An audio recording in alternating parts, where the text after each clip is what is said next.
Good to see you. Good to see you all. Thank you. Is Markale on too? So Markale is dealing with a little bit of an emergency right now. Her whole town's Wi-Fi is down, and she's driving to a cafe in Sacramento. Oh my gosh. And they said she's allowed to sit outdoors, but she needs to be able to plug her computer in. So she's struggling to try to troubleshoot getting her computer plugged in and charged and sitting outdoors at the cafe. And so she's really working hard to make this happen. And so she's hoping she's going to join us, but it's not going to be until a little later. So one thing just for troubleshooting on our end is that we may want to just switch up the order, because Markale was going to go earlier on. So Meg, you might be bumped up a little earlier, and if Markale can join us, we'll join later. But so it is 2:02, and a lot of our participants are starting to join. Welcome, attendees of Radically Rural. We are excited to have you here. So right now I see that we have about 17 people here in attendance, and my experience is that number continues to tick up after a few minutes while we're here. So people will be continuing to join us. I just have a few announcements to make before we get into the meat of this session. One is I want to make sure everybody is in the right spot. So we are in the third session of the Land and Community track here at Radically Rural, and it is Fiber, Building a Regional Fibershed in this New Frontier is the title of our session here today. And we're going to be meeting until 3:45 Eastern Time. And before we get started, for those who are new to hop in, just want to put some reminders out there for the best experience to utilize this platform.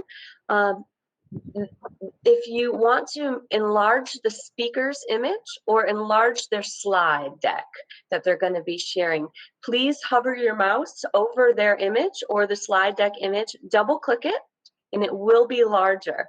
And then if you want to minimize it, you can do the same, double click it. That just really helps you to be able to better see what the speakers are sharing in their presentations. A second component that for reminders is just that we really would love to have some engagement in this session and love to have you participate and share your comments and questions with our speakers. So if you notice on your right-hand side, there's the chat feature. And within the chat, there's two options, event or session. And we just want to encourage everybody to please put their comments in the session chat. Make sure it's there, because that's what we're going to be monitoring. And that way everybody can be communicating together. All right, so I think those are the two main things. And if people want to get started, I see some have already. If you just want to give a shout out of which city or town and state you're coming from, or if you have some sort of affiliation, like if you're part of a Fibershed or you have a job description that you want to share that gives us a sense of who's here, you want to just start throwing that in there now, that would be great. That gives us all a sense of who's here. So the last thing I want to mention is that this is going to be recorded. We have so many great sessions happening at Radically Rural, and the opportunity will be for people to come back, revisit sessions if they missed something, or go see other sessions. And so the hope is that everything is going to be posted and available for viewing by next Monday, as well as other resources that presenters are willing to share, such as slide decks or anything that they want posted. So that information will be available. And I think that's it for reminders.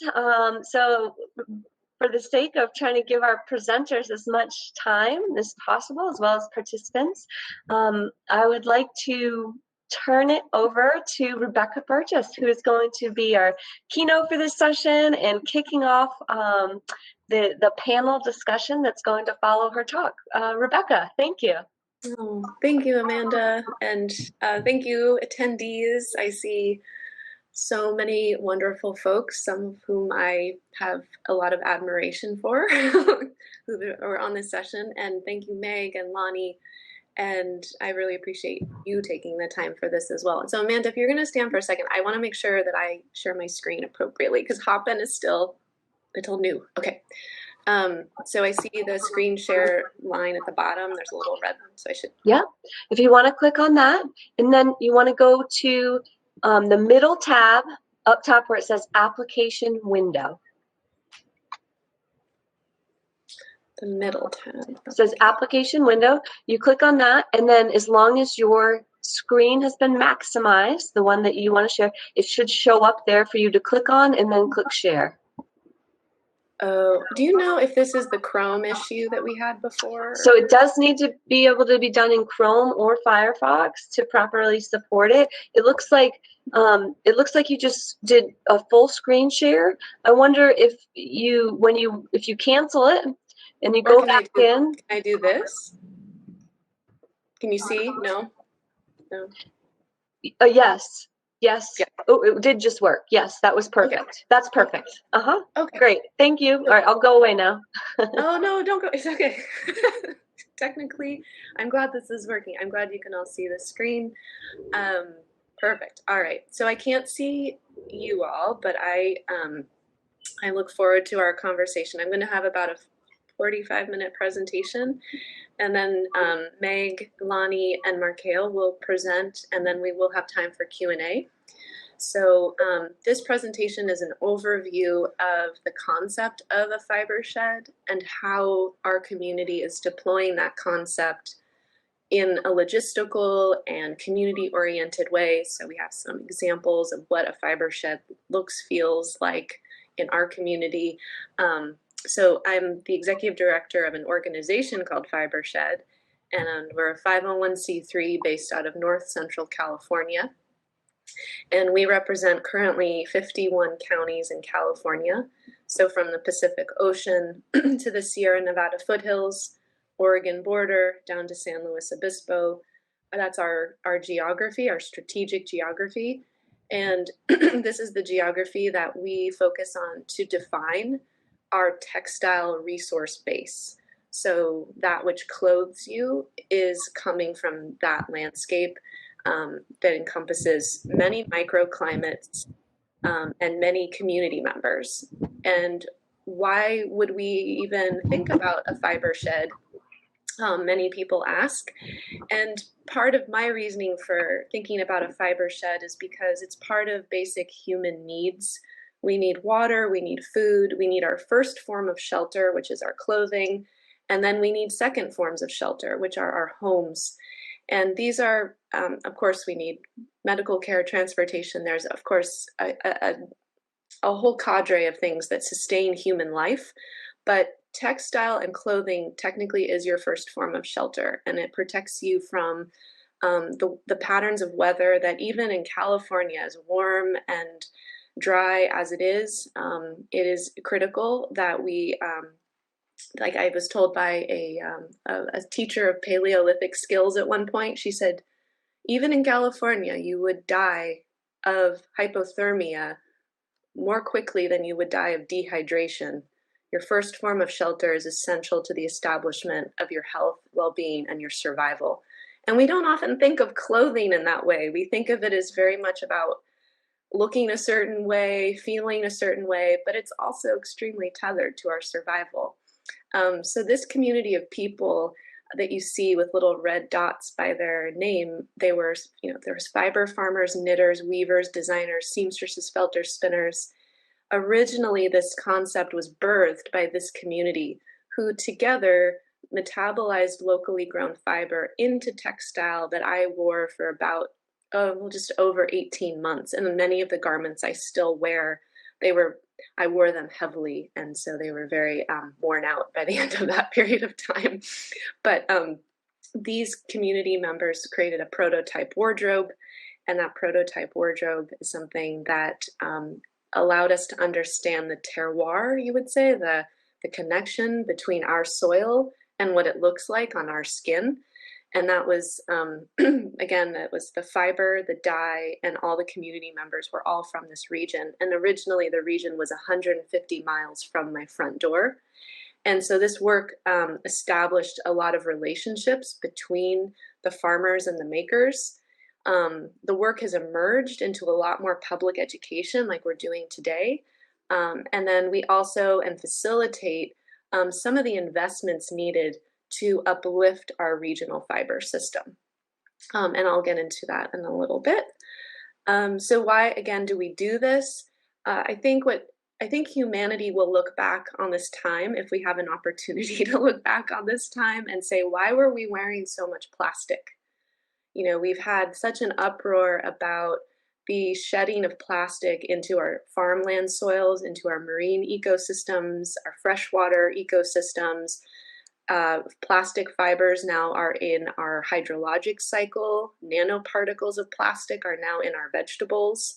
We've tracked plastic in every crevice of our bodies and human lives at this point. And it's due to the fact that we've relied on a very falsely cheap substance, meaning a substance that we haven't been accounting for all the costs of. And that's, you know, a fossil carbon-based material that fuels industrial activity, but it also creates the basis for nylon, polyester, acrylic. And really what we primarily have access to, if you look at a very mainstream wardrobe, primarily our wardrobe is predominantly made up of synthetics. And these synthetics have a cost and a toll on our planet, but we're still highly dependent on them. And ironically, the textile industry continues to say that these are the most ecological fibers, which I question. Why the rise in this material? It really does. I think it's important for people who are rebuilding their rural communities to put back value-added infrastructure, whether that's a grain mill, a slaughterhouse, a textile mill. All of these pieces of infrastructure have been seen by our current economy as, you know, this idea of decentralizing the industry has been seen as kind of like not economically viable. But part of the reason for that truly is the amount of subsidies we've provided to fossil fuels. Fossil fuels are artificially, like I said, inexpensive because we haven't internalized the costs of cleaning up the effects of fossil fuels. And fossil fuels also were very taken advantage of by the fast fashion industry. So H&M, headquartered in Sweden, when they opened in the early 2000s, they were able to offer like that $8 t-shirt to you. I don't know if you all buy from them, but if, you know, $8 t-shirt to consumers because they were able to blend this cheap fiber like polyester into the cotton. Most of fast fashion completely relies on blending these cheaper materials into natural fibers to bring the costs down. And so you see this huge rise in the use and uptake of polyester around the time that these fast fashion brands gain traction. What has fast fashion given us? It's given us this idea that clothing is disposable, that clothing is cheap, that we can throw it away, that we can consume it at levels never seen in human history. And it's left us with 2 garbage trucks full per second. Right now, as we give this presentation, that's about the amount of waste globally. 2 garbage trucks full of textile per second is being left into a waste stream, whether that's an incineration process, a landfill, or sent overseas. And we see that a lot of the overseas communities don't want our textile seconds. They would much rather in East Africa develop their own textile businesses. Those farmers want to grow their own fiber.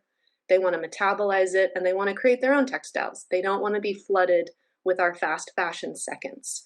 And they've actually created an East African pact where they have banned the seconds of Western countries' clothing because they actually want to rebuild their own rural economies. So this issue, to me, fast fashion has created a set of issues for rural economic development. And I think it really flies in the face of what we're trying to do. So an alternative to that would be to think about building textile from the soil that can return to the soil.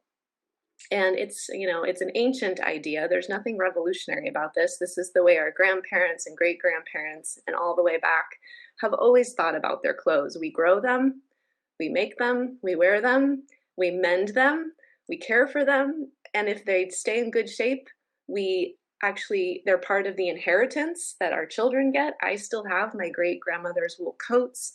My nephew still wears baby clothes that my grandfather wore. You know, you can keep these things in play, and at the end of their life, if the moths get it or what have you, you should be able to compost your textiles. That's really where we're going with this, is that we need a circular economy that's based off of this soil to soil model, where our clothes become nutrients for the next cycle of clothing establishment. And in the meantime, as we're doing this work, we have an opportunity to really think about the soil in our community, because we know that through some of the advent of modern agriculture systems, we have lost soil organic matter in our global agricultural systems, and it shows up in our home communities too. We have some work to do to regain the natural productivity of our landscapes in the face of climate change, which makes the work even more challenging. But at the same time, we have this opportunity when we focus on soil to soil to focus on the soil. And what does it take to rebuild that soil in a healthy way for people and planet? So you're going to hear from someone today who's doing that work on her ranch. Lonnie is here today with us. I'm very excited that she was able to make some time to talk with you about her business. So this is what soil to soil looks like. Here's Robin Lind. She's on the board of our ag co-op. She has a farm called Meridian Jacobs Farm. She raises Jacob sheep. Here's a knitter, Casey Dapp, who's metabolized that Jacob's wool into the sweater shirt. This is a sweater shirt I wore for about 3 months straight. It's beautiful to wear under processed wool, meaning wool that hasn't gone through an industrial system as much. This wool, it doesn't absorb body odor. I was able to wear it next to my skin and put it on the next day, and it retained its own properties very beautifully. I was able to mend it easily. It's a beautiful piece. I still wear it, and I still really appreciate this. And again, this came from the 1-year wardrobe challenge. So in terms of, how this community networks, on our Fibershed, on our nonprofit site, you can go and you can find different farmers and artisans. It kind of reminds me, we originally designed this kind of like the Brady Bunch, where you would go and be able to find a certain person who might be offering something that you want to work with, meaning there's someone with a Rambouillet sheep's wool that you might want to purchase for your knitting business. There's Fiber Circle Studio, a place you can come and learn skills. There's natural dyers, there's UC extension agents, there's all kinds of people who make up our community fiber system and natural dye system, and they're listed, many of them are listed on our site, so people can network with one another through this resource. And one of the things that I think is important when you're rebuilding a fiber shed is that, like, if you were to rebuild a watershed, if you were rebuilding a food shed, you'd want to look at what's already there. Who's here, what resources exist. And so we did that with wool. And California this year is the largest wool producing state in the country. The year that we did this analysis, 2013, I think we were the second largest wool producer in the country. Each of those circles you see is a flock of sheep. And the darker circles denote finer micron count, so wool that you could wear closer to your skin. And then the lighter circles denote a coarser wool that you could use for bedding, dryer balls, insulation, and other durable goods. So this was the first qualitative and quantitative analysis of California's wool that had been done.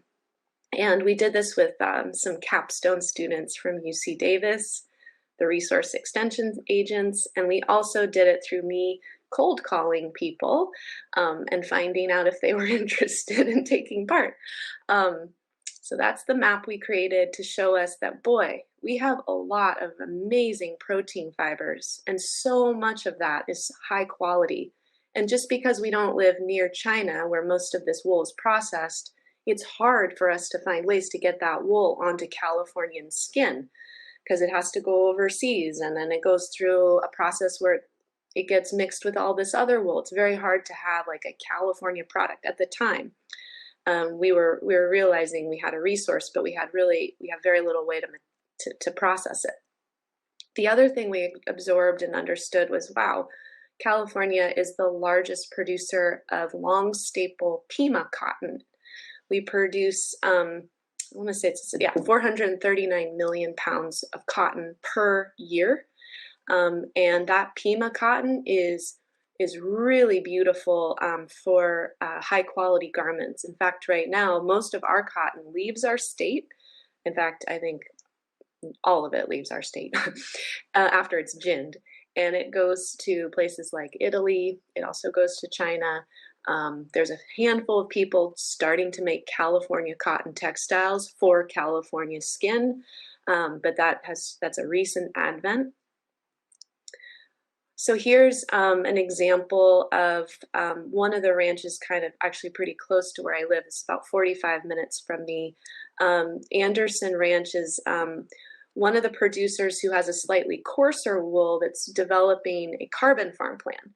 So part of our work has been to elevate California wool. We've been tying the benefit of using that wool to ecological metrics, primarily soil carbon. And so we've been working with the Carbon Cycle Institute, Dr. Jeff Creek, Resource Conservation Districts, Point Blue, which is an organization that partners biologists with the NRCS.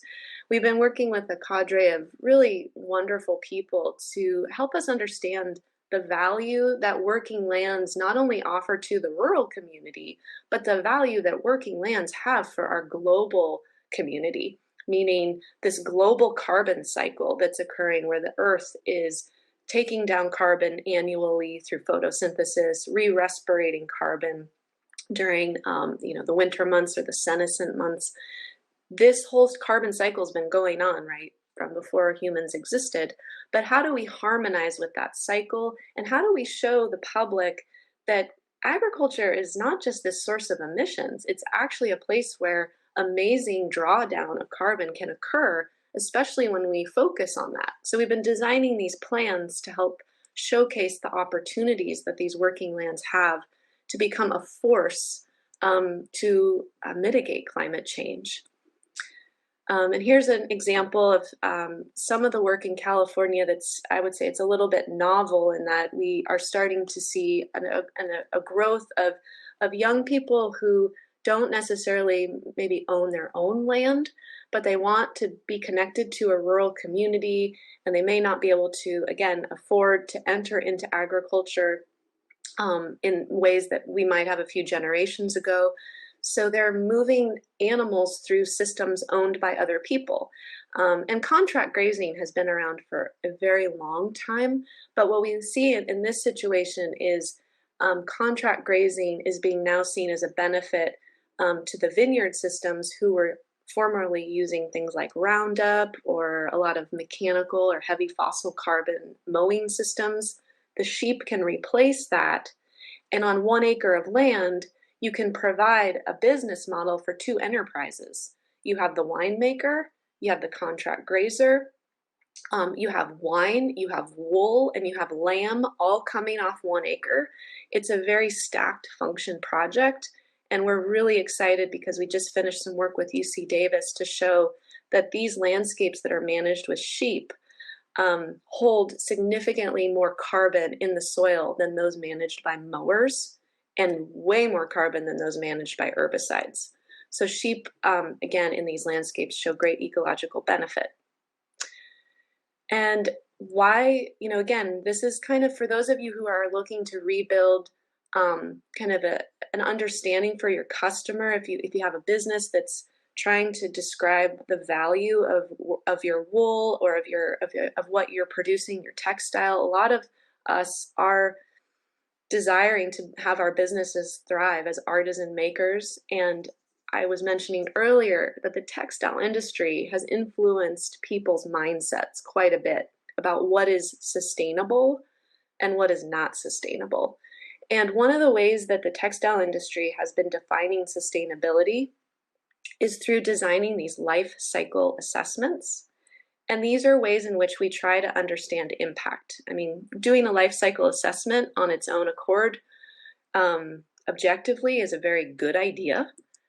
But the way that the industry has been focused on these assessments is to think about everything as an emission.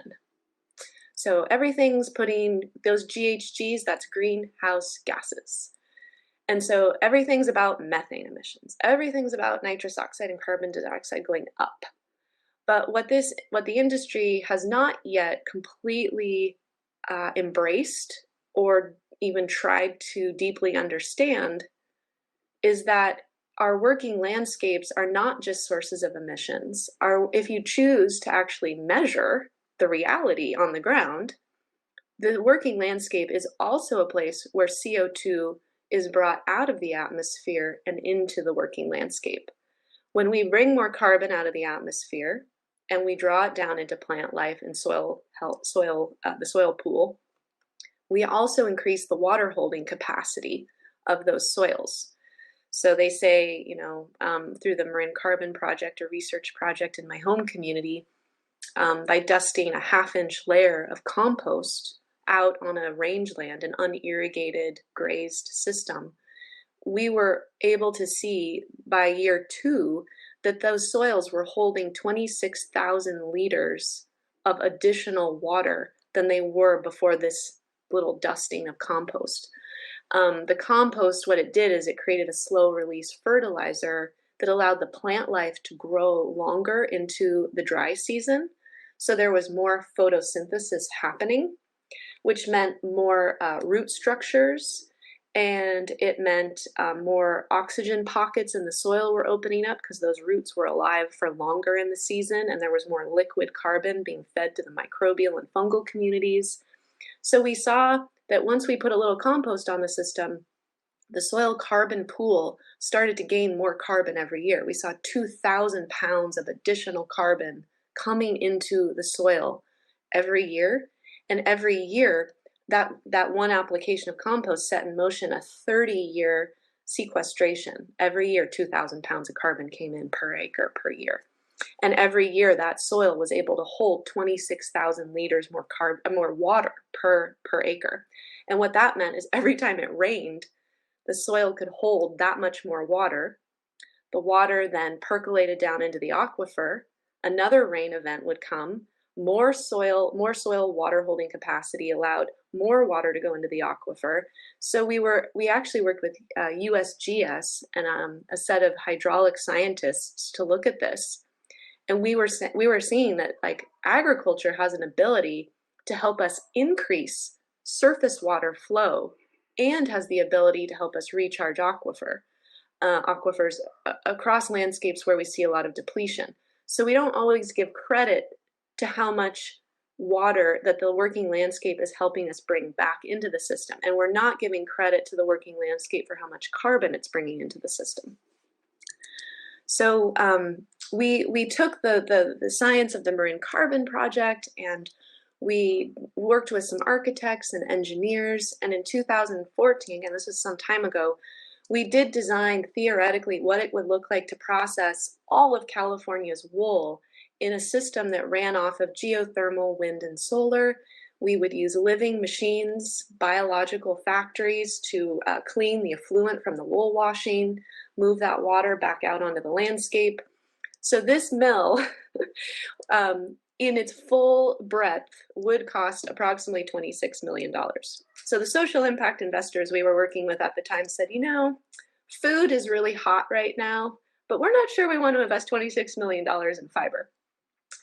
Things are changing, but at the time we drew this up as like, well, this is what you could invest in, and we haven't seen an investment in this fully yet. But we will hear from Mark Hale, who is a grassroots organizer of milling in our community, and we are seeing, even though we couldn't manifest maybe this particular facility that would have made kind of performance wear, it wouldn't have been a farm yarn business. It would have been a supporting business to the farm yarn mills. But anywho, you'll hear from Mark Hale, and she's part of a community of people who are rebuilding mills from the grassroots up. And we do have a beautiful manufacturing community that's really gaining traction in our community since this time that we published this.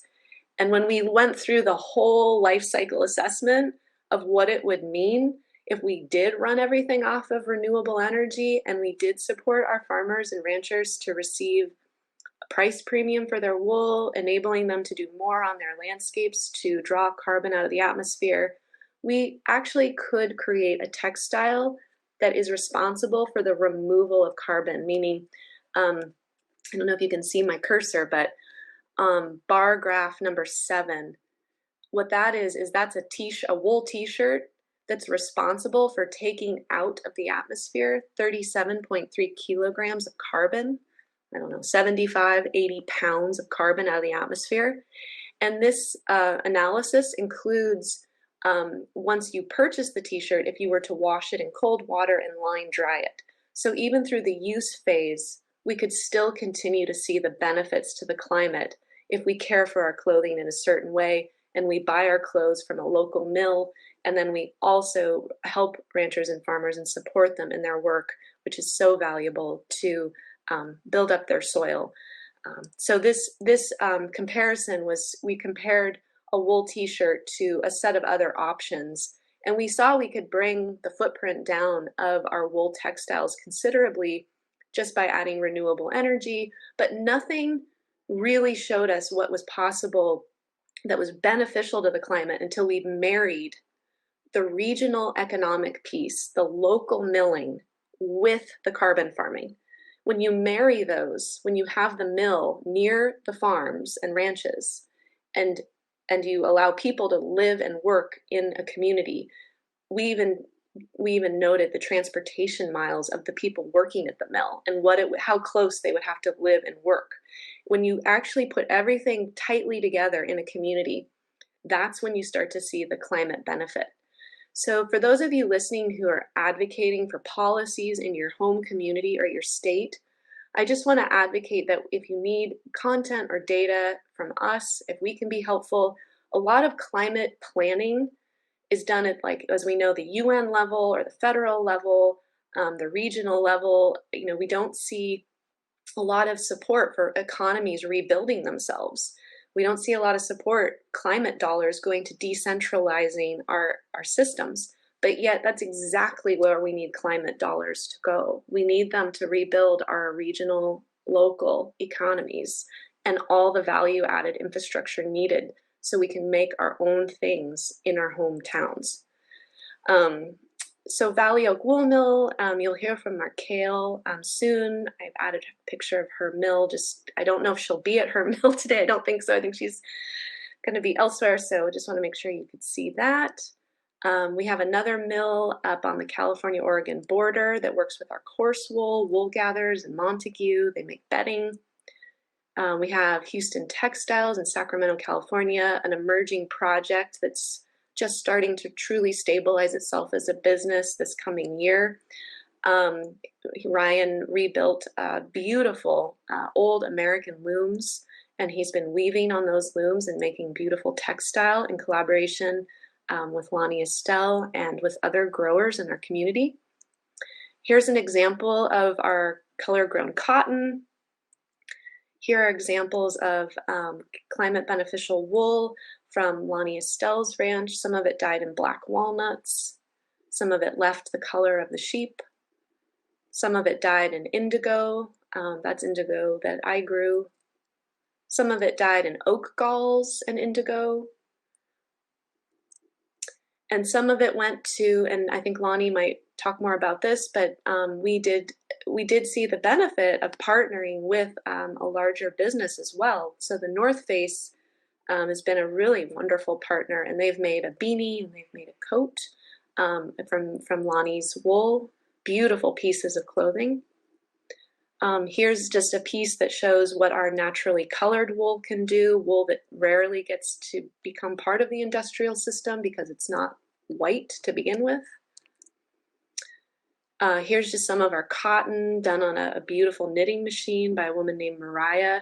Mariah is an incredible machine knitter. There's a stole. That's just to show some of the complexity of the patterns that can be made with some of our local manufacturers. Here's our colored wool. This is actually Sally Fox from the Capay Valley's merino wool in its natural colors. And I think that is my last slide. I just wanted to end on an aesthetic note. And I will take this opportunity to introduce, I think, let's see, do we, I just don't know if, is everybody there? I couldn't hear any other voices, so. Hi, Rebecca. It's Lonnie. Yep, we're here. You're here? Oh, good. Yep. If you turn on your video, we can see you. Oh, great. Okay. How do I do that? It was on. You're good, Rebecca. Oh, I am. Oh, okay. Thank you. Lonnie, would you like to go next? Can I introduce you? Is that our order? Amanda? Is that it? Yes, Lonnie's first. Lonnie's first. Okay. So while Lonnie is organizing her screen, I just want to introduce a colleague and a friend who has an amazing, beautiful, beautiful ranch, not immune to fire or the changes that we're all seeing in California, but is doing incredible work on her land and bringing California wool onto California skin, and doing work both in the soil and in her business to get us access to this material that her sheep produce with an amazing community of herders and family members. And it's really a beautiful family-run business. And I'm just so grateful she's had time in her busy schedule to come and present to you. And she's also the treasurer of our agricultural co-op. And she's the owner of Lonnie's Lana. Our ag co-op is trying to support our community to market our regional maker and farmer businesses. So if you have time to look at the Fibershed marketplace, we encourage you to come see what our community is producing. And then I guess, Lonnie, do you need any technical? I'm gonna give it a shot. I think I'm ready. Lonnie, do you just want to turn your Lonnie, just turn your video on so we can see you. My video's not on? Nope. Oh, I can see her. Oh, really? It's on. Okay, it's not on my end. Sorry about that.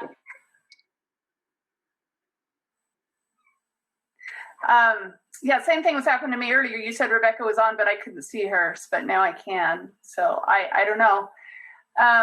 But hopefully you can hear me, and then hopefully you'll see my screen when I do the screen share. Just a moment just to say thank you to Rebecca for the introduction and for everything that the Fibershed has done for me and my success in my small business. And with that, I'm going to go ahead and share my screen and get started with my presentation.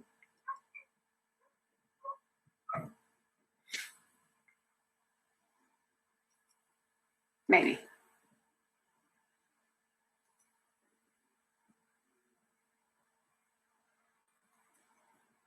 Can you tell me, do you see my screen now?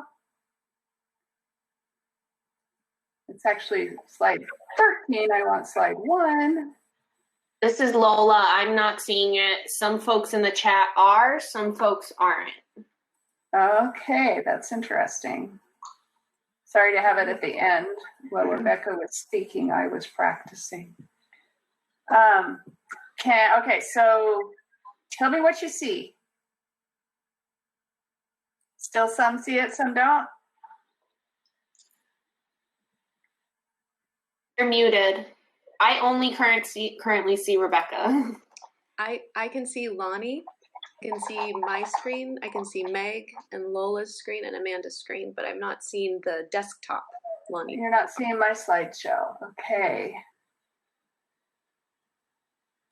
That seems to be a consensus in the chat. No one is seeing the slides, but they do see Lonnie.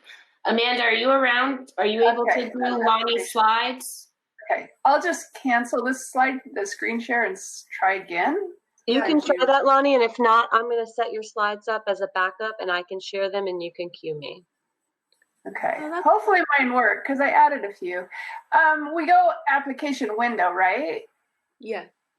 And then share. Okay, how about now? There it is. Yes, yes. Okay, wonderful, yay. Perfect. So I'm Lonnie Estelle, and I'm just thrilled to be invited to join you all here. And this is a unique platform, obviously, but kind of fun. We get to do it this way from our own homes. So I'll just get started. My mission in my business and my life right now is to provide high quality wool fiber to artisans and makers in the USA. And as a way of just kind of talking about that vision, I'll introduce our ranch, where we're from, what we do. We produce wool on my family's ranch in Eagleville, California, which is in northeast corner of Oregon or California, almost into Nevada. It actually, our range goes into Nevada because our sheep graze from the Nevada desert up into the Warner Mountains of California. We take a raw product, which is grass, we turn it into food and fiber in the form of lamb and wool to produce food and fiber for a hungry nation. And I'll be honest, that used to be my mission. I used to say that all the time at meetings. And people would say, really? You think that's really what you're doing? And I'm like, yes. And that was before the slow food movement really gained ground and people just took our food for granted. And I would say that, and I really got the funniest looks. It was kind of crazy. So our family has produced beef and lamb for decades. And I ventured out after my divorce and turned my focus to wool and fiber. And I consider my mission now what I just told you, which is to produce high quality, fine wool fiber to artisans and makers in the USA and specifically the Northern California region through my small yarn business, Lonnie's Lana. This next slide shows some pictures of moving sheep and in the Warner Mountains, and enlarge that if you can. This was a very tragic picture. The picture is beautiful, but we just had a fire in our area. It burned about 90,000 acres. 85% of that was our range. So it was really scary for us. And this is a sheep herder who was told by my son Cole, just go north. And he's like, what's going on? The smoke's really close. What do I do? And Cole just said, get the sheep and go north. Just go. He couldn't see the fire, but he could see all the smoke. And the fire was literally just, hours behind him. They got the sheep out safe. If you look at that understory, just a comment about understory, this is a grazed landscape. It did burn. You see some of the trees here. It did burn in a lightning fire in 2002. And then it regenerated itself to look like this. It's a grazed landscape. The understory is not really deep and high. And when this fire went through, this recent fire, just in August, it didn't burn super hot. We didn't lose a ton of trees, except for in some areas where it was really, really dry and there was a lot of juniper. And so I want to point out, tragic, yes. Resilient, also yes. This landscape will recover, as you can see it did after the fire in 2002. And this is the benefit of having grazed landscapes. That debate in 20, 30 years ago where we decided we had to kick all the livestock off the Western landscapes is really, really tragic. And we see that now in the form of all the fires in California. And so I just wanted to take a minute to discuss that because it's top of the news every single day right now. And then this is an example of where we graze in the summertime and run our sheep. This is an example of a range, the high desert range, where we graze in the wintertime. You can see the snow. This is in the foreground, a lot of weeds you can see. This also burned not too long before this picture was taken. And at this lower elevation, a lot of time the range will come in instead of sagebrush. At this stage, it's weeds. And the sheep do pretty well on that cheatgrass type of ecosystem. But they really like the sagebrush that's up here in the mountains. And they are browse animals. And when they're out in the desert, they come in better and healthier than a lot of our other sheep that have been on hay, fed alfalfa hay and lambed in the barn. These guys, their wool shows good quality, their condition is good. And so they're really well suited for the range where they live. Okay, I just want to talk about Fibershed and where we started to work together was in about 2016. And Rebecca called me. I was one of her cold calls that she talked about. And we just connected immediately. For whatever reason, how many cold calls do you actually speak to somebody for over an hour? It was one of those conversations that was just serendipity. And she's become a wonderful mentor. So, after that first year getting to know one another, I started working seriously with Rebecca and Fibershed, and we did a carbon farm plan with the help of the Carbon Cycle Institute on our ranch. And I'm happy to say we've now completed 5 practices with more in the planning stages. Practices that we've completed are ongoing include a 2-mile-long shelter belt. 2-mile-long shelter belt, compost production and application, water-saving nozzles that we installed on our pivot irrigation sprinklers. We've instituted no-till and minimum-till farming practices, and we have a robust grazing management plan. And our next project, including with that grazing management plan, is a pretty substantial large project we have in the planning stages to move cattle and sheep off of water sources in our meadows to give them trough water, fresh water with wells, and then the riparian area is allowed to recover and not being grazed so closely. So that's a big plan that we have in the works, and we're working with NRCS to fund that project. And then we earned, this is the exciting part, the climate beneficial wool certification from Fibershed. And I just included this wonderful graphic because the term climate beneficial may be new to people, and it kind of shows where we all fit in to this idea of carbon farming.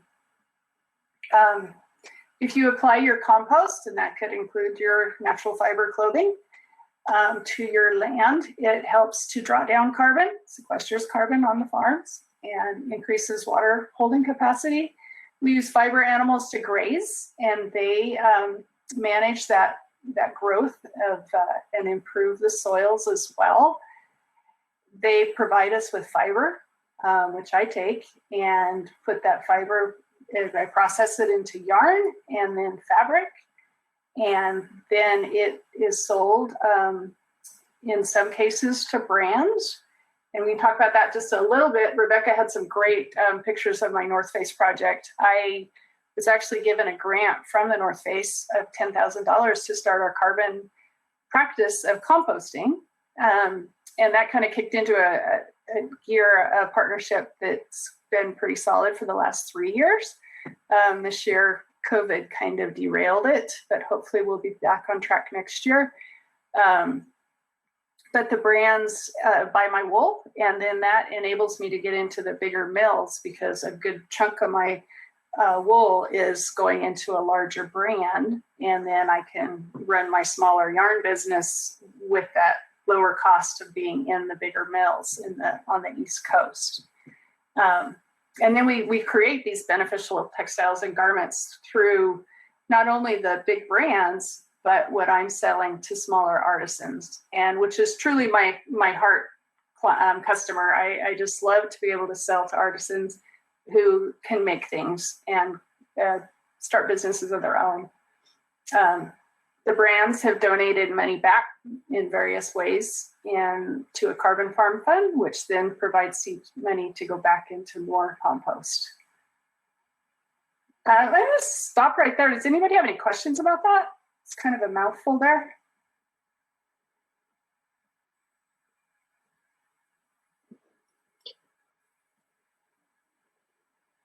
Okay.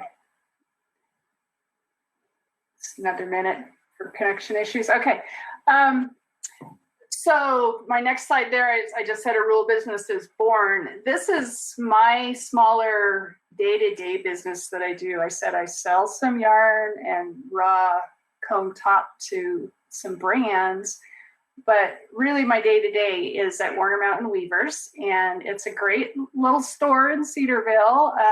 We don't do a lot of business, but we're actually the largest yarn store in the North State of California. And we're a lot of fun because we don't get a lot of customers, so we have time to create and to play, and it's a studio. So we spin, we weave, we do natural dyeing. Bonnie Chase, another wonderful mentor to me, is the one who's taught me fiber arts with other teachers. And she's just an amazing mentor. And me joining her store has also given her store new life. And she's been there for 20 years. She was kind of thinking about retiring. This is our 20th year. So 2 years ago, she was kind of thinking about retiring. I brought my business in with new products, new energy, new life. And so it's really helped to generate that sense of community within our little town of Cedarville. We only have 600 people in our city, Cedarville. In all the city, there's only 4,000 people in our whole entire county. So we're definitely rural, and connecting with the Radically Rural name of this conference, it was kind of fun. So I do a lot of my sales through the internet and with partnerships. We have a low footprint and a low cost model, so that works for us. This next slide is a picture of our sign out front, Warner Mountain Weavers, and then I have Lonnie's Lana. Next slide is a picture of the fabric that I've just launched. This is brand new, naturally dyed fabric, woven at Houston Textiles, which Rebecca talked about. If you can kind of see in that color lava, we have two weaves. We have a plain weave now and a twill, also in sand, which is a great neutral, plain weave and twill, indigo, natural indigo, and then undyed. The snow is an undyed color. That's available for sale. I am hoping to get to do this again, and the natural dye, of course, adds a cost to it that makes it a little expensive. But I love this fabric. It's just fantastic. Next slide. This is some of my yarns. These are all undyed, completely undyed yarns. This is the natural color from the sheep, that dark chocolatey brown, black. And then I take that black and I blend it with a white ply to get these two colors, I call them marble and stone. And then this is the natural gray from the sheep and the natural white. This goes to a smaller mill. I use East Coast mills for the fabric and the white yarns. But these ones go to Mountain Meadows Mill in Buffalo, Wyoming, because of the color. The larger mills don't want them in their system. You can kind of understand that.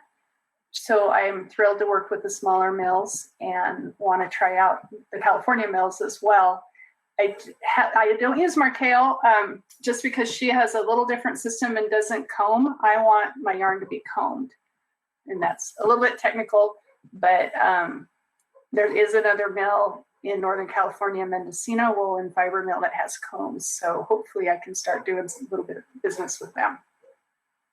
Kind of close that loop. So what I've learned through all of this, starting a small business, doing carbon farming, it's just embrace your partnerships. Use what you have in your toolbox to create your own rural business, share and learn. Fibersheds have been amazing, at least ours, the Northern California Fibershed, and Rebecca, to help get my business going and to just give me ideas and support and a platform for like that fabric we made. We did a fashion show. Well, I didn't do that. Fibershed did that. Without them, it never ever would have happened. Look for grants. I used a value-added producer grant from USDA to get a leg up on my production costs, enabling me to operate on my own cash, USDA cash, instead of loans. And So I encourage you to look for grants. They're out there. The carbon work also on the ranch has been done with grants, mostly from USDA, the Natural Resource Conservation Service. And they also provide technical help. So that's good.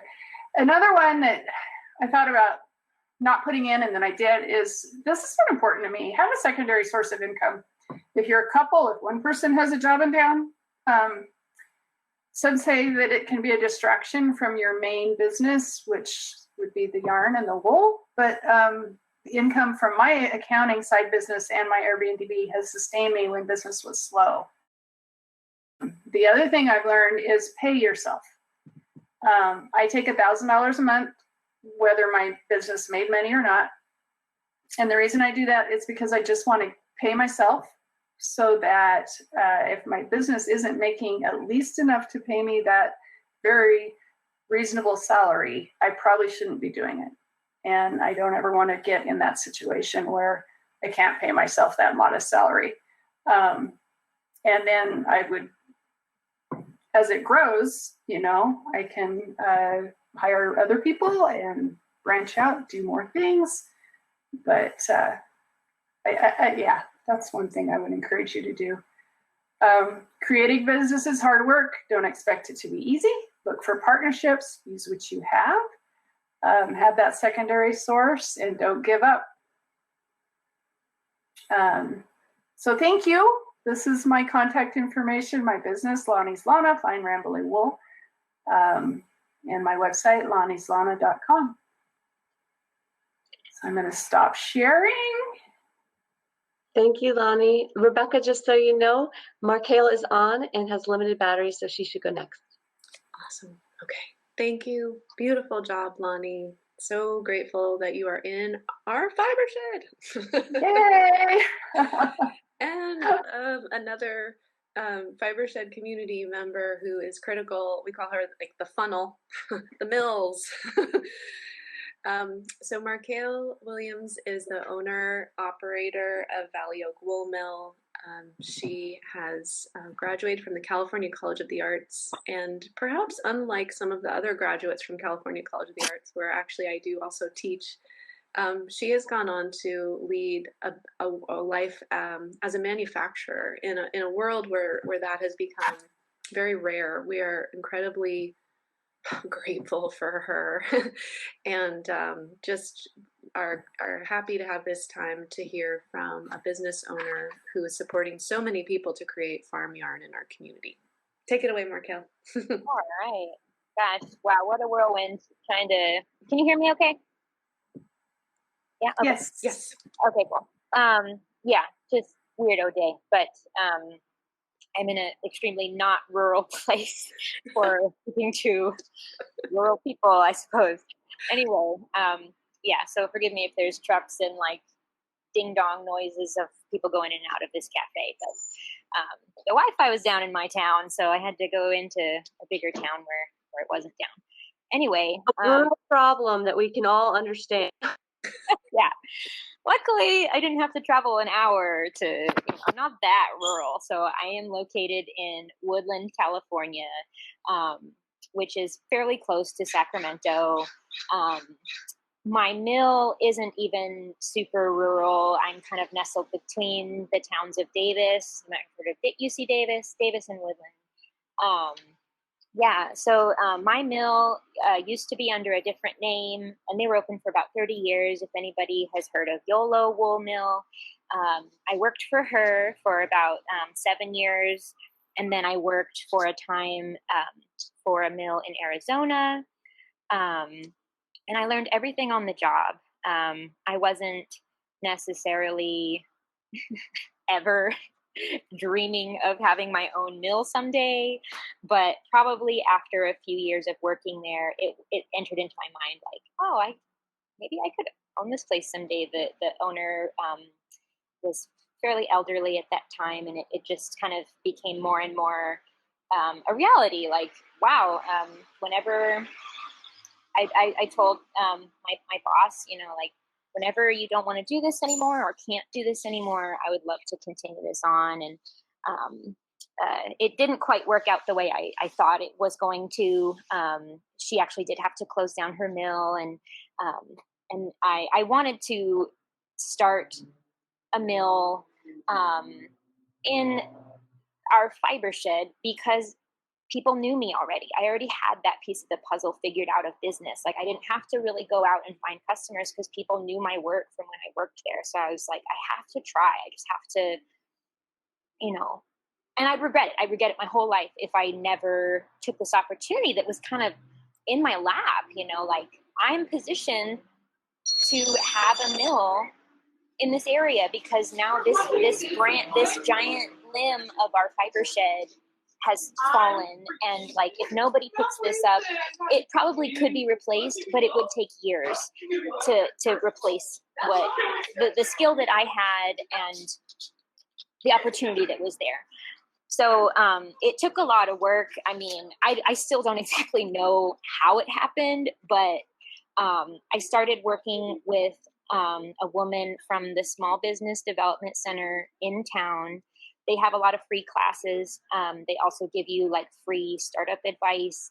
I struck up a relationship with her, and I didn't know how to make my dream come true, but I trusted that she could get me there. So she kind of dragged me through the process. At times it felt like dragging. And, eventually I was able to start. Anyway, I didn't get any grants or loans or anything. It just kind of opened up. I was able to set up a deal with so when the mill closed down, she ended up selling everything, all the land and everything. The new landowners worked out a payment system with me. So I'm paying them directly for the machinery. And so I'm about halfway through that payoff process, and then I'll be able to maybe move it somewhere wherever I can get land. I don't know how that process is going to work, but it'll work out. Anyway, I can go ahead and start sharing my screen. That's an oak tree right outside my mill. And all right, so Valley Oak Wool and Fiber Mill is my technical name, but I just go by Valley Oak Wool Mill. So I do the full processing. I scour, and that's a new system for me as far as like I'm able to reuse the scouring water from the top tub, draining it into the bottom tub. And yeah, that's really cut down my water use by half, which I'm pretty proud of, because it was just so many gallons just being, used once and then being drained out. And that's important for us Californians. Water is a pretty precious commodity. So yeah, I scour. If I have to pick it, I will. That's an opener. So if anything is matted, or even the breed of wool, sometimes it's not too matted, but it's just such a strong wool, I have to pick it before carding it, which really just opens the fiber and makes it easier to work with for the next machine. Rarely, but sometimes I do have an order that is wash and pick only. Maybe they just want some sort of, fluff to use as stuffing something, or I don't know. Sometimes that's just what people want. So that's the opener. Then it goes to the card. And this is a picture of just part of the card. My card is about 40 feet long, so it's really giant machinery. So yeah, my card. So the card, once it's picked, or if it's washed and opened enough, I can put it into the card. And I explain the card as more of like a brushing system. It's not a combing system, but it will start to untangle the fibers more and more. And it doesn't by any means start to try and align the fibers with each other. But here, I'll scroll ahead. There's some wool on the card. It really makes a nice product in the end. And yeah, so that's toward the finishing part of the card. So the products that come off of the card are sliver, which most of my hand spinning customers use this product. It can be used by felters. It can be used, I guess, as stuffing, even though I think there's other products that would be better for it. But mainly hand spinners and felters are what use that product. I can also produce batting. I should have tried to get a photo of what it looks like coming off of the card, but it's basically a 6 foot by 6 foot square once I take it off of the bat drum. And yeah, I can, yeah, okay. So then if it's going to be yarn, it goes through a pin drafting system, which is a series of combs. I'm not sure, Lonnie, if you need a special type of comb, like a French comb or something, but I do have a pin drafting system that I need to use if I'm going to spin the yarn. And I usually pass it through this machine times. And the product that comes off of this, do I have a picture? No, I don't. It looks almost exactly the same as Sliver. It's basically coiled round and round, just like that. But that combing system does prepare the fiber in a really nice way for spinning. It starts to kind of smooth out any of the lumps and bumps, and also it is starting to align the fibers with one another. They're not perfectly parallel, which would be a worsted spin.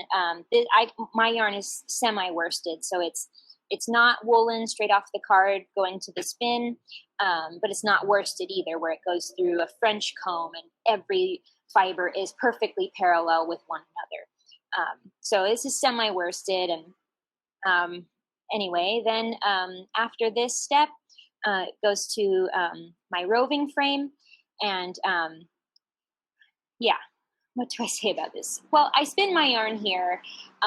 This technically isn't a spinning frame, which could do more for me if I had it, as far as like the variety of yarns that could be made. Also, the roving frame prepares the yarn as a relatively low twist. Sorry for that beeping. It's people going in and out. I think their cafe is empty now, so hopefully that won't happen. Anyway, it's a relatively low twist. People have shared with me that this makes a Lopi style yarn, which basically is low twist. I also do have the ability to put a little bit more twist into it at this time. But sometimes I do, sometimes I don't. Depends on the thickness of the yarn. Most of what I make for my customers is a DK to a worsted 2-ply. And people seem to really like that. It seems to work really well for hand knitters. Also, I'll mention here that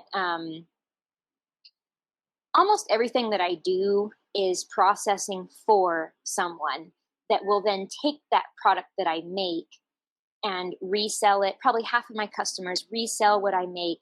Half of my customers use it for their own knitting or weaving.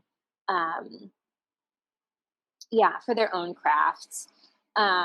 So yeah, I enjoy what I do. I like working with the different customers and just seeing the different types of wool come through here.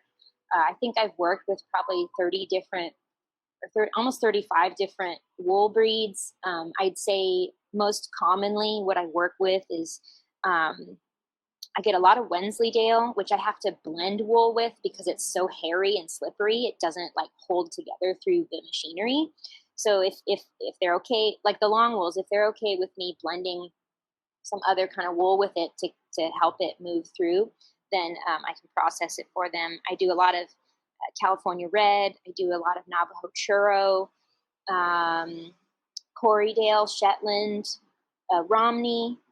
And a lot of mixed breed flocks too, which are really nice. I mean, I think I've talked with another mill owner, and she helped me to kind of see that really, I think the future of wool processing is, really in the hands of smaller flocks, and we need mills that are able to kind of handle it. I think a lot of, like I heard Lonnie kind of touch on it, like the large mills on the East Coast, they don't want your wool if it's colored.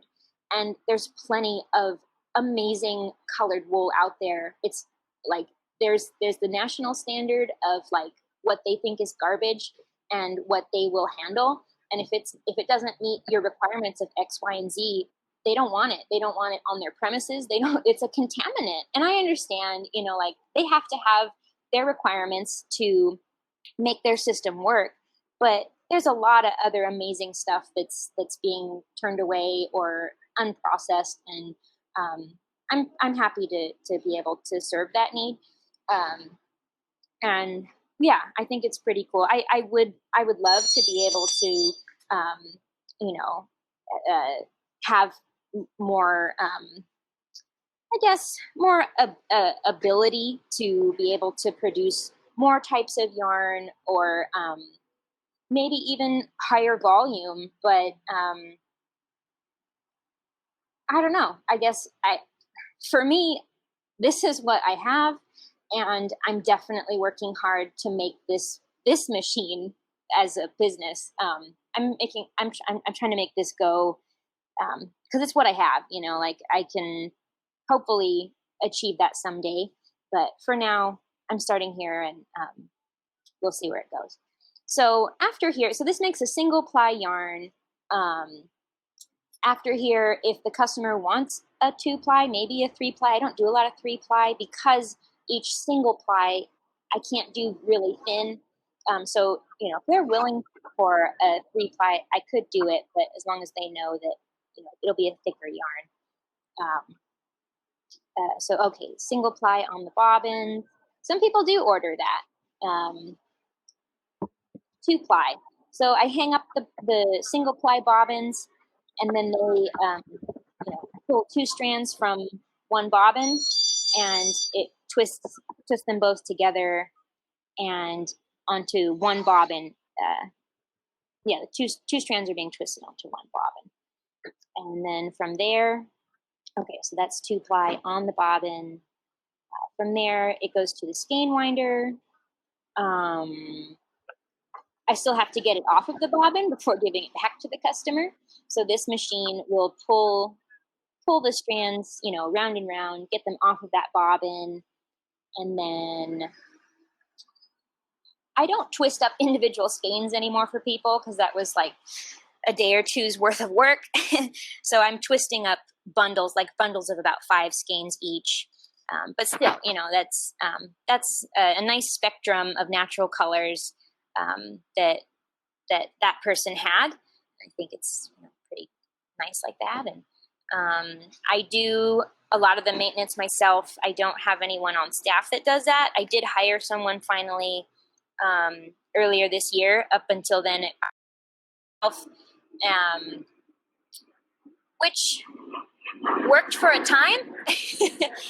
And then I think I did hit a wall last winter where it was just like, I can't do this anymore. And it was pretty rough, but I hired somebody, and it's been really great to finally have help with all the orders and just get some product moving quicker through the mill, and get some life back into me and into the mill. I think this is my last photo. So yeah, any questions? I'll stop screen sharing. Thank you, Markel. I think we have, we will probably do questions at the end. I'm pretty sure that's our organized. But, I'm at 5%. I think I probably won't make it till then. Oh, that's right. Okay. Any questions for Markel? Sorry. No, I forgot about that part. Yeah. I wish it was different. I'm sorry. Oh my goodness! Thank you for making this work and driving to find Wi-Fi. Yeah. As Amanda mentioned, I think a lot of people who live in rural communities are relating to the Wi-Fi situation. So I heard the Wi-Fi was going to be back up by noon with my time, and it's 12:15. So I think if I had to drive back home and try and jump on my Wi-Fi, it's possible I could rejoin you. How many pounds do you spend per month? Was the question. If you. It's kind of variable. That's a good question.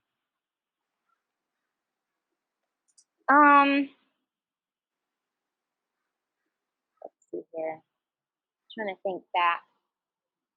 Yeah, it varies from customer to customer. I've been doing pretty good right now. I want to say I think right now I'm doing almost 100 pounds a month, which is a good goal for me. It's not that great, I think, in terms of what other people might think, but I think that's a good goal for me. Great. All right. Good question. In respect of time, I'm going to introduce Meg. And thank you, Markale, so much for all of your efforts to make this work today. Okay. Sorry. So Meg is joining us from Austin, outside of Austin, or Austin proper. And she is someone who I've had the pleasure of getting to know over the years for an incredible body of work that she will share with you all that's specific to an inclusive vision for regional and rural textile creation process. She is an entrepreneur and a systems thinker, a nonprofit social enterprise leader, and she's the founder of the Multicultural Refugee Coalition, along with 2 Liberian refugees and another American woman. They founded the org in 2009. Under her collaborative leadership, MRC has grown to provide livelihood opportunities for refugees through skills-based education and social entrepreneurship. MRC's 2 thriving social enterprises, New Leaf Agriculture and Open Arms Studio, provide fair wage jobs for refugees in areas where they bring great interest and expertise, along with the opportunity to learn and advance in their careers. With multiple partners and an all-star team, MRC is poised for significant growth over the coming years. And Meg has a background in conservation biology, nonprofit management, and she is passionate about refugees and immigrants, sustainability, ethical fashion, local food, regenerative agriculture, social enterprise, conservation, and making the world a more equitable and prosperous place for us all. Thanks, Meg. Appreciate it. Are you guys able to see this screen? I can, yeah. Okay, fantastic. All right, well, thanks so much to Rebecca and for the Radically Rural team for having me here today. I'm so grateful to be with you all. A mutual supporter connected me to Rebecca back in 2017 when I was headed out to San Francisco for the SOCAP Conference on Social Entrepreneurship. And I have absolutely loved learning more about her incredible work and getting further connected and even more inspired ever since. So thank you, Rebecca, for your incredible work and for inviting me here today. So with less than 3% of our textiles still made in the United States, aging farmers, farmland being lost at an alarming rate, and a refugee and climate crisis, it's going to take innovative solutions to move the needle on all of these issues. Focusing on a local fiber shed is one of these innovative solutions, and I'm here to tell you what we're doing about this here in Austin, Texas. There we go. So our work at Multicultural Refugee Coalition, or MRC for short, focuses on providing livelihood opportunities for refugees and immigrants through skills-based education and social entrepreneurship. And we do this through 2 social enterprises, one called Open Arms Studio, which focuses on textile manufacturing, and New Leaf Agriculture, which is on our 20-acre organic farm just about 30 minutes outside the city of Austin. When teaching English to refugees 12 years ago, and I just heard over and over just how much they wanted to get connected to their new community. Many brought these skills of sewing and farming and just needed a way to be able to gain back that sense of self-sufficiency, but they just needed access to the tools to be able to do that. So that is what inspired me to do the work that we're doing today. We started at the community level with a community center, community sewing, and community gardening. And that has led through years of growth and refinement of our mission to now providing jobs in these areas. We employ 16 refugees, 1 immigrant, and 1 political asylee, almost all women through our work. So this is one side of our Open Arms Studio. We work with private label textile manufacturing partners such as IKEA. The pillows on this side in the chair here are from a partnership that we had with IKEA. We've also we currently work with Project Repat, which is a memory quilt blanket company where you can send in your memory t-shirts and make it into a quilt, and keeping those t-shirts out of the landfill. We produce about 350 of those a week. And we work with a variety of different designers all across the US, producing a variety of just home goods, textiles, and fashion items. We also work with a local textile recycler called Josco, who picks up about 3 tons of the t-shirt scraps and other materials every month. And we're also launching our own product line this coming fall, featuring a line of Texas grown and sewn items, featuring Texas organic cotton from our Panhandle, which is a major organic cotton producing region, and then sewn locally here at our studio. We'll also be focusing on creating some bread bags with some partnerships with some local bakeries and other kitchen-related items, which relates to our work at New Leaf Agriculture. We also are just beginning to grow some lavender at our farm that we hope can be able to incorporate that into our products this coming year. So we partnered with one of our local designers to plant about 800 Mexican mint marigolds. This was in 2018. And this was for her dye production. We have since taken this on, and we really appreciate the Fibershed network with Rebecca to find buyers and sources for our natural dyes that are on our farm. So this really incorporated well into our master permaculture plan. This is one of our berms and swales, which is part of our conservation terrace system. And so they're a perennial plant, and it's great to have them. They're so beautiful and smell so great, and make a beautiful natural dye. And those are, we have 4 conservation terraces, and they're along those. And we're looking forward to distributing those in a wider area this coming year. And then to tell you a little bit about our New Leaf Agriculture project, in 2017, we connected with a local landowner and conservationist who has about 300 acres, again, about 30 miles east of Austin. And we just really hit it off. He's a conservationist. I've been a longtime conservationist as well. And he, along with 3 other landowners, plus Travis County, has also been involved as well. They've preserved up to 1,000 contiguous acres to protect from fragmentation of farmland in the rapidly developing area here east of Austin.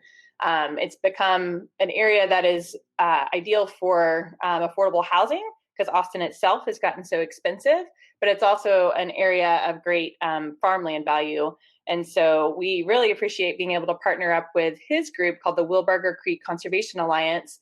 They have a conservation easement on this land, and so we are helping to fulfill that mission by adding sustainable agriculture into the mix.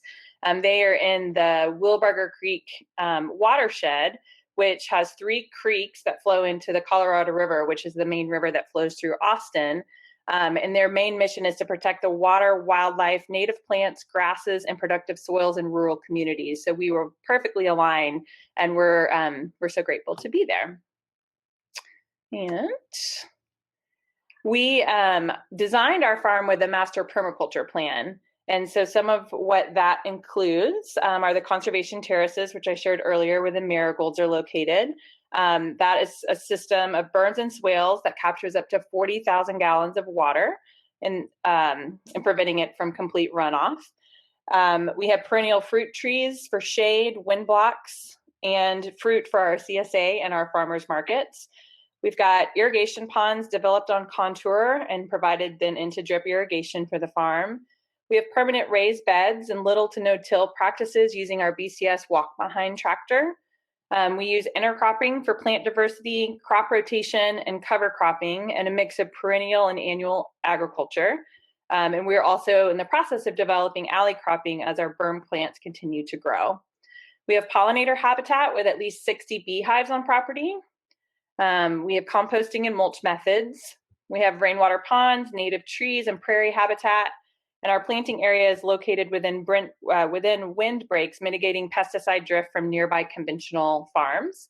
And soon, in the spring, we're planning on chicken tractors to provide, or the chicken tractors would be on rotation in the alleyways to help aerate that soil and also provide another line of revenue, which will be for the eggs that we can sell through our markets. So we have a couple of different revenue models at our farm. One is our 100-member CSA that we provide to the Austin area community supported agriculture. So we just started our fall season today, actually. So we're excited to have that coming again. And then we also partner with a local tea company called Texas Roselle. And this is Roselle hibiscus. They make beautiful plants, and we grow about a 1/4 acre of that. And then we have an on-site food processing trailer where we'll take the fruits and we can process those and then dehydrate them and turn that into tea. So we're excited about those revenue models. So we currently employ refugees and immigrants from the Congo, Bhutan, Afghanistan, Burma, Eritrea, and Mexico. When refugees first arrive to the United States, they get about 4 months of federal support, and that goes by really quickly, as you can imagine, as being a newcomer to a community. They are often required to take the first job that becomes available to them because that federal support is going to run out really quickly. So we're really proud through our work that we're able to elevate refugees' unique experience through both textile manufacturing and through farming, with fair wages, family-friendly work hours, wraparound support during the workplace like ESL and financial and digital literacy, and opportunities for upward mobility. If you are interested in working with refugees in your community, I suggest connecting up with a refugee resettlement agency. There's oftentimes, those are located within the cities, and they're excited to partner with people to provide fair wage jobs for refugees for sure. So it's just short and sweet. So I hope you've been inspired by what you've heard here today and can use your local and unique connections to and the local unique connections and situations to make a difference. Thanks for letting us to share a little bit of our story. And here's a way to get a hold of us, mrcaustin.org, and all the social media channels as well. Bravo. That is beautiful. Meg, it was great to see the plants. I haven't had an opportunity to hear about the burming and the swaling and the water retention piece, and that you have tributaries going into the Colorado River, which is such an impacted water source, thanks to a lot of farmers in the southern part of California. Absolutely, yeah. Oh man, that's very, very beautiful. So we have a couple minutes. Amanda, I think we have until 12:30. Is that right? I think we do. Well, we can start taking questions. I can review the chat. If anyone has questions for Meg, for Lonnie, Markale is probably en route back to the mill. But please do share. There was a question. Oh, the marigolds are Mexican marigolds. Mm-hmm. Okay, that was cleared up. We do have until 1/4 of, so there's plenty of time, about 15 or so minutes for questions. Oh, okay, great. Wow, I've never had extra time. That's fantastic. Yeah, so I would really invite people to, or comments, if you're doing some work that is reflective of what you've heard today, that you want to share with us. That's another way to think about engaging if you don't have a question.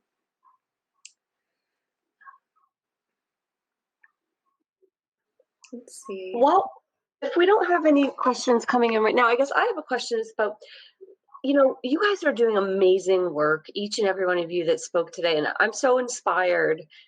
So much gratitude for what you're doing. But I'm wondering, like, how do we, as just local consumers, start to support the types of operations and businesses and programming that you guys are all working towards? What type of recommendations do you have?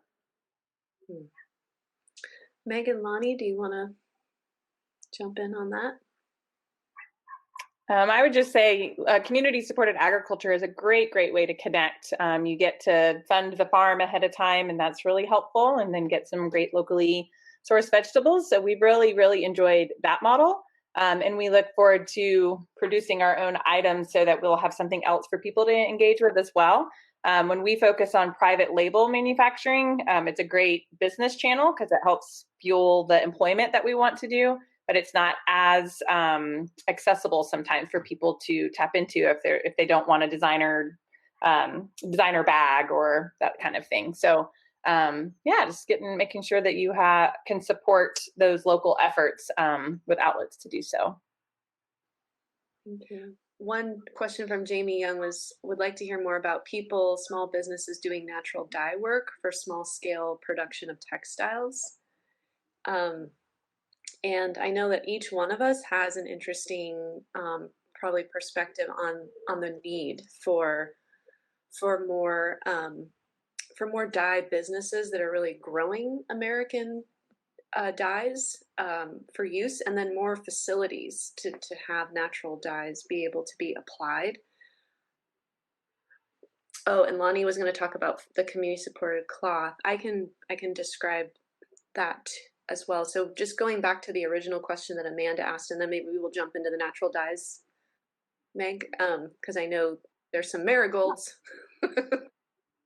A lot of marigolds. The community supported cloth project, Amanda, and for those who are interested in economic development strategy, if you think about the CSA model that Meg was describing about supporting farms in pre-purchasing the foodstuffs, the tea, edibles, and helping the farm get a jump start on their crop, and then taking the proceeds of that crop after you've done that investment early in the season. That, you know, the CSA community supported ag model has been great for uplifting a lot of farms in this way. But the community supported cloth model really adopted a similar approach in that we had this reality of we couldn't make a textile until this moment. There's a lot of minimums at the mills that are quite high, and Lonnie was mentioning that on the East Coast, to get a worsted, a fine yarn that can be woven into a drapey textile,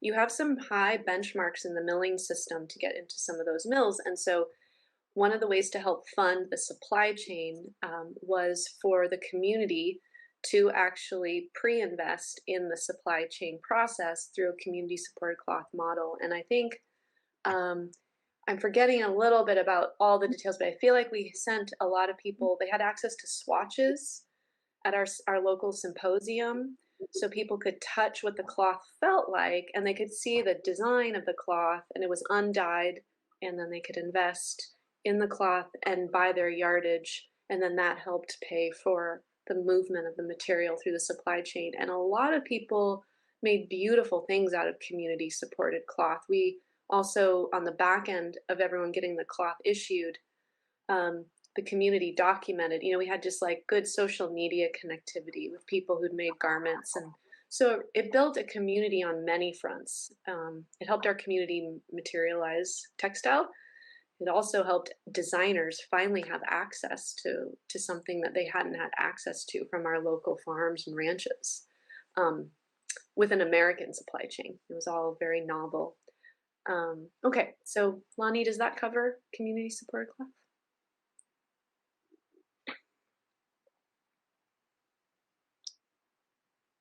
Oh, and it helped, yeah, that's the other thing. The community supported cloth, it was for 2 production cycles, and then it did establish an ability for Houston Textiles, the gentleman I showed in my slide, for him to even start working with wool. He had been a cotton, a salvage denim weaver, so he got exposure to wool.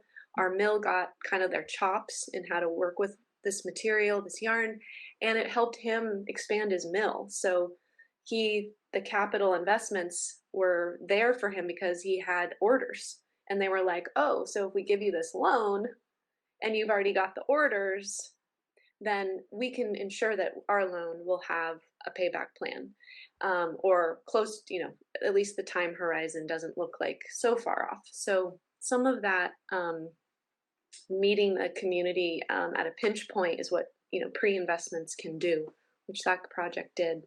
Partnerships, yes. Meg, do you want to talk about dyes at all?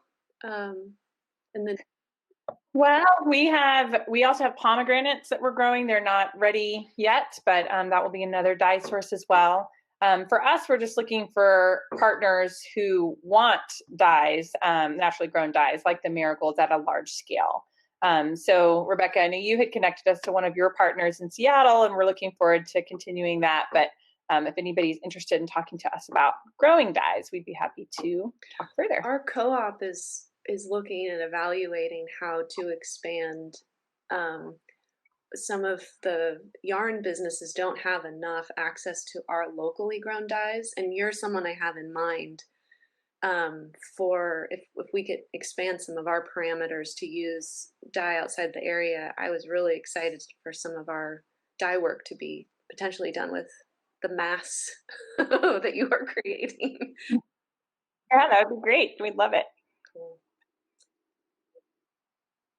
And yeah, for let's see, there was Peggy Hart said, Michelle Parrish, localcolordyes.com is growing, teaching, and dyeing in the Connecticut Valley area. Be interesting to check out her business and see what scale she's at.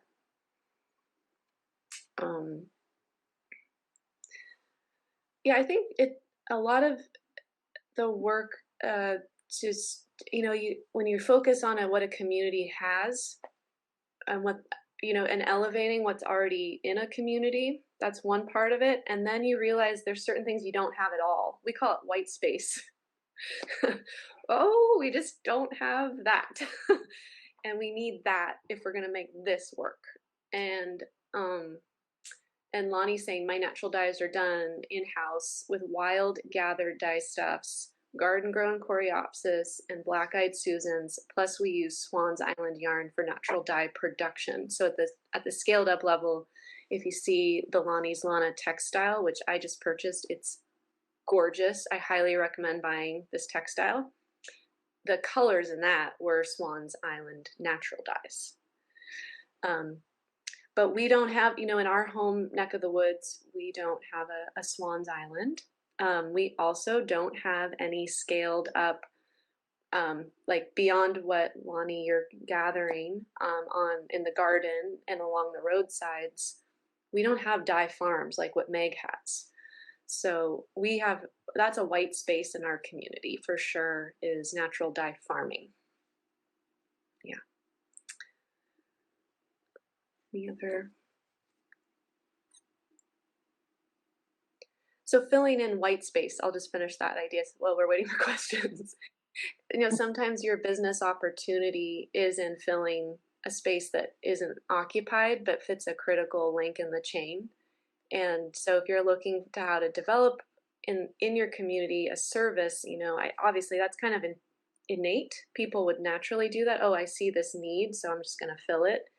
But with textiles, it's interesting because we offshored them so much during NAFTA and CAFTA.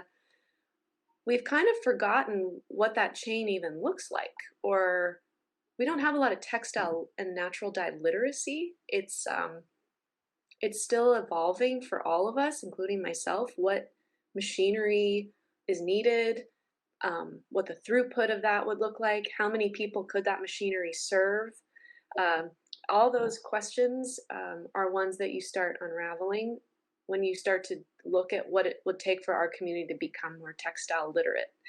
But I think that literacy is, a first step too. And the literacy process is ongoing, but it definitely a first step, like, oh, how would we even make a textile in our community? There's so many options, and we haven't exercised that muscle in, gosh, is that 18? I mean, NAFTA, we lost 1 million jobs with NAFTA. And a lot of them we lost in rural communities. I'm particularly, if anyone who's listening is from the Appalachian area or Eastern Kentucky, we worked with the California Farm Alliance, or I'm sorry, the Kentucky Farm Alliance on a project where Fibershed supported an analysis of what filling in the white space would look like in Appalachia. And one of the things that they uprooted in the history was like Oshkosh B'gosh used to do a lot of its sewing in Kentucky. And if you combined a sewing job with someone on farm doing the food growing for the family and maybe one cash crop like tobacco, you basically had health insurance coming in for the family from the sewing job. And then you'd have the kind of what we might call now a market garden or a biointensive farm for the family food. And then you had your cash crop.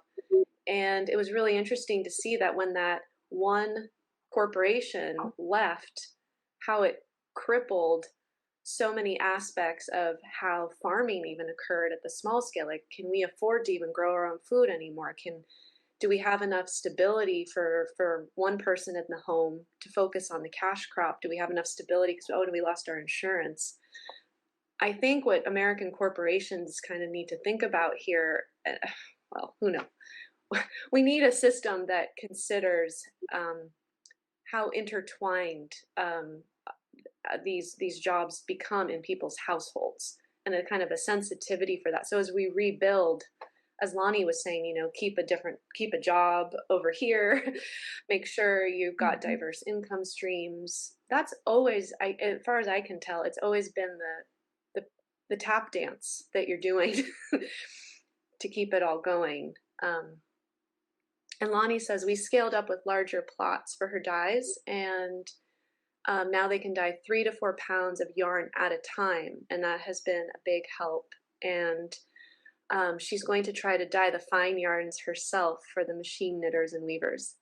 Wow, nice. That's beautiful. But if anyone wants to start a dye farm in California, and Meg will be importing. That's true. Great. We have a couple minutes left. Amanda, do you have any other questions from? I think I'm reading all the questions and comments we're receiving, but I don't know if I missed anything.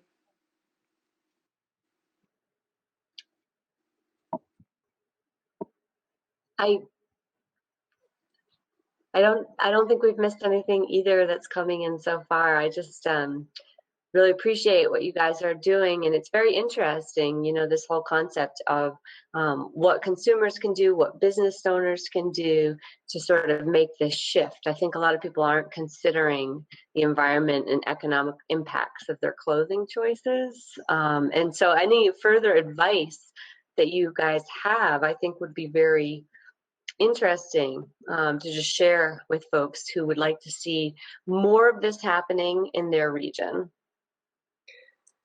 You can purchase from Lonnie directly right now. She does have the direct to consumer business. Maybe she could type in the chat the site where you can purchase textile right now today that's grown on her ranch and processed through all of our American milling partners. And you can buy yarn direct from the ranch. And then I know that farm yarn is throughout our American landscape. There's so many great people working on farm yarn, but oh, and there's a wholesale website at lonnieslanaWhole.com. Wow. So I guess the advocacy for what we could do is if you do sew and you can and you do knit, you have such a great entry point into using these healthy economic development strategy textile and yarn. If you don't sew and you don't knit, you can have pieces commissioned if that's possible, if you have the ability. There are designers in communities and there are textile, and you can pair them together. That's what I did. I ran a Kickstarter campaign to help fund it. But some people who have the resources to do that, you know, buying the textile from Lonnie and then working with a sewer to have your piece made is an option. You don't have to have all the skills yourself. And then if the last case, if the one other thing I recommend for communities who are just trying to get, again, that literacy going, having clothing swaps at your house with a potluck, like getting used to trading clothes, because we want to raise the value. We really do want to be paying more for higher quality goods, and we want our clothes to last longer. And so I always recommend people can, you know, continue to just pay more attention to the clothes. Wear natural fibers. Swap your clothes when you need novelty, and maybe you can't afford the new thing, but make sure we're circulating clothes in our communities, not creating waste streams, buying natural fiber. There's ways you can do this too that don't include heavy upfront investments. Yeah, and so if you can see in the chat, you have Lonnie's website there. Yeah. Well, thank you everybody for coming today, spending so much time with us. Feel free to email any of us if you have questions about this work, or if you have a vision for how you would want to invest and support in your own community, and you have curiosity of just want to shoot ideas off of. We're here.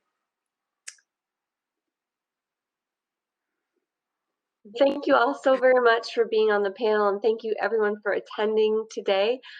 Just a friendly reminder that there is one more event left in the Radically Rural Summit. There's the final keynote speaker, and that starts at 4 p.m. And so that's shortly, in about 12 minutes from now. So you're all invited to participate in that.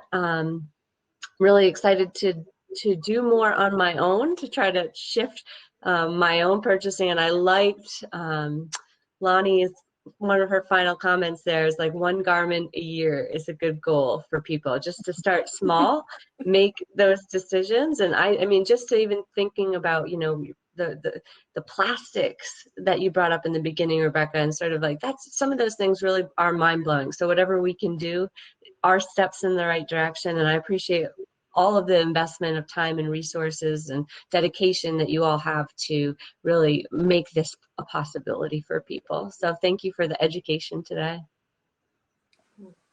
Our pleasure. One garment a year. I love it. All right, All right, well, have a good one. Thank you. Thank you. Bye-bye. Bye.